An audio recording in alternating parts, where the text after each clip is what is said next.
Okay, hi guys, me again, model train T95, also known as James. Okay, this is a video that it's similar to one that I've done before, but now I have more updation with it and more knowledge about what the problem's thinking it could be. It's a numerous amount of things, but we'll go with the first thing. The video again is on the MTH SD70ACE. As you can see, it's in the lovely BNSF Burlington Northern Santa Fe livery. Its cab number is 9370 or 0, whatever you like to say. It's got a massive 28 functions. It's got lighting, it's got extra lighting, it's got extra lighting, and it's got extra lighting. The sound of the train, the finish on the train, it can pull really well. It looks almost like the perfect locomotive for the price that I paid for it. But we have a problem. We can't always have everything we want, but as you can see, I am using the NCE power cab as my controller over my old one, Hornby Select. But my problem isn't with the sound, it isn't with the actual train, it's with the running of the train. I want to put the speed to this one now to 10. Relatively normal. We're at 20 now. And we've just sluggished over the point. No, so it's at 50 right now. Just give it a little nudge here and then hopefully... Oh, here we go. We're off in a minute. Alright. It should be at least one. It should be at least minimum, maximum. Sorry, 0.6. It's at 1.25 there. Yeah. Way too many. Way too many. The sudden drop there is probably because of a couple of things. It's sluggish very badly. I do not know why it's doing it. No, I'm just going to stop here. And obviously it takes time to slow down, obviously, because that's how I programmed it. But now we're back down to 0.06, which is the normal rate for it to be when it's stopped. Because obviously there's power getting into the train because there's current to the track. Okay, but I've got a few predicaments here. Okay, firstly, I have to admit something though that I just remembered I did and I forgot about it. Is that I missed? As I said, I'm using the NCE power cab. Okay, its maximum voltage I think is 1.5 amps. And if you have an NCE and you want to get the voltage on the amps on your track and see how much it is, you just go to program. You keep pressing program until it says set cab parameters, which params means parameters. Press enter. Show track current. Press 1. Press enter for the rest of the stuff. You don't need to worry about it. And it shows you. See? Great. But I do remember doing this though. I remember touching the motor control, start volts, max volts, and mid volts, acceleration, deceleration, PWM frequency, whatever the hell that is, kick rate, kick depth. Now this controller doesn't even use volts; it uses amps. So like I don't know why. I honestly don't know why it's messing around with it. Like I know I messed around with all of them, but especially the acceleration and deceleration, which is how I got that train to stop the way I did. If anyone else has a train like this, an MTH SD70ACE, it doesn't matter if it's UP livery or if it's BN livery or it's Santa Fe livery or it's BNSF like mine livery or the same one for that matter. It doesn't really matter. It's just I want to know if anyone else here has problems with their train overloading or have had a train like this that has overloaded, and running it around twice at around 20 speed steps out of 128, it overloads to about 1.5 and it makes it really hot. So like obviously I can't keep running it because then I'm going to burn it out. And then I'll have to get a new train and I really don't want to pay fucking $400 for a new one. You know what I'm saying? I took it to the shop. They advised me to buy a 5 amp booster, which on the packet of the NCE is this thing here. It's SB3A. It's a starter booster which gives bonus power to about 5 amps, which should be more than enough power. And they said if it still does it with the booster, well then I can bring it back, obviously. But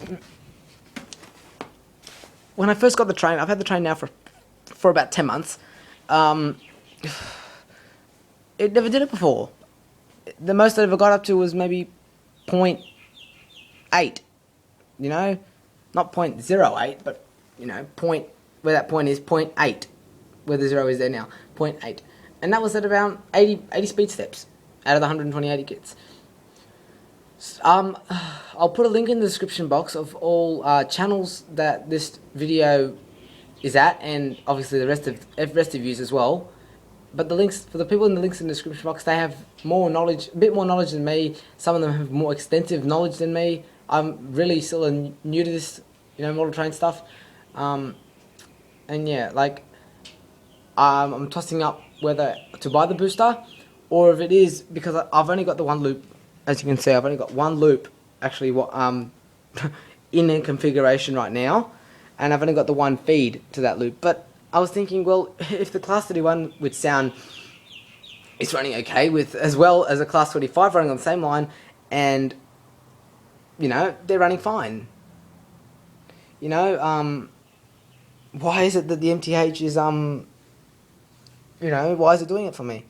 If anyone has it and they say, yeah, well, that's the that's the amps it should be getting, 1 point whatever. If that's the actual limit for them, that's what their normal average mean amps is, well, then obviously I have to buy the booster, won't I? But if anyone knows the defaults for these, the default for all these ones, right, could you please let me know? And also the defaults for all the CVs and how many CVs in this train, I will not know. So if any of you guys know how many CVs they are and what's their default number as well, that will be much appreciated. I don't remember messing around with these, but still I want to make sure everything's default. Or if I press factory reprogram, this is at Ethan because I know he's got an NCE. Factory reprogram. I want to know what that does. Okay, I don't know what that is, but if you can let me know as well, it'd be much appreciated. All the functions and all that stuff work fine, and you know, that's not my really problem. It's just, oh god, just pain in the ass it is. You know, and I want to know why it's doing this. And if I need to unlock the decoder, maybe that might be the problem, or recovery program, I don't know what that is, or any of these things that could help me get the train to run well again like it used to. And I miss it running around. Tell you that, really.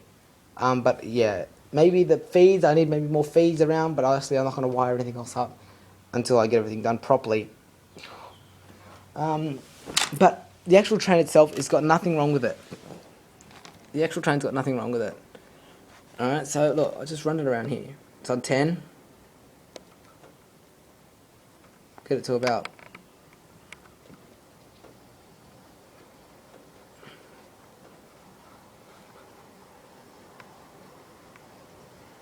There is still way too many amps. Not amps, but like way too many bits of an amp to get for this train that's only running this speed. You know, fair enough, I've got like say 6 trains running at the same time, well then obviously I don't blame it, but that's the only train that's running on the track, and it's not running perfect, but it's not cutting out either. And when I mean it, the train's getting hot and the controller's getting, like, not boiling, but like the controller's getting pretty hot too. And why it's changing so rapidly from say 1.2 to say whatever, it's because the track is shorting out. You know, like there it is there. It did then. And I think it's doing that as a safety measure. But yeah, a pretty long video for something of only one thing. But yeah, I really need help with this, guys. I like to save as much money obviously as possible and not buy the booster, but if it's the last resort and I have to buy it, then obviously I will buy it. But let me know what you guys think. Like the video if you need to like it. Favorite so you can get back to it if you think of something in the future. Subscribe for more videos and updates coming up from the layout if you haven't already. And obviously to leave a valuable, readable comment below, please. I really need the advice and I really need the help to get this train running, because this is probably one of the most expensive trains I have. The most expensive train I do have is not even on the layout. I don't run it, which is an old an old brass diesel from the what was it, the early 90s I think it is, which is my father's old one, and he never ran it either. He got it as a present from his father before he passed away, so we never run that train. and it's been painted obviously, but we never run that train. Hopefully one day I'll get a photo of you guys, a video of it showing you, but I'll never be able to run it for you guys. It has no motor in it, but it is a whole body kit sort of thing, and it's all been done up and it looks really good. But like I said, that will never be running, obviously for two reasons: because of its priceless memory for my dad, and obviously because it hasn't got a motor in it. And if it did have a motor in it, I wouldn't run it anyway. But yeah, hopefully you guys can get back to me with this video. Thanks for watching. Have a good day. Happy modelling. Cheers.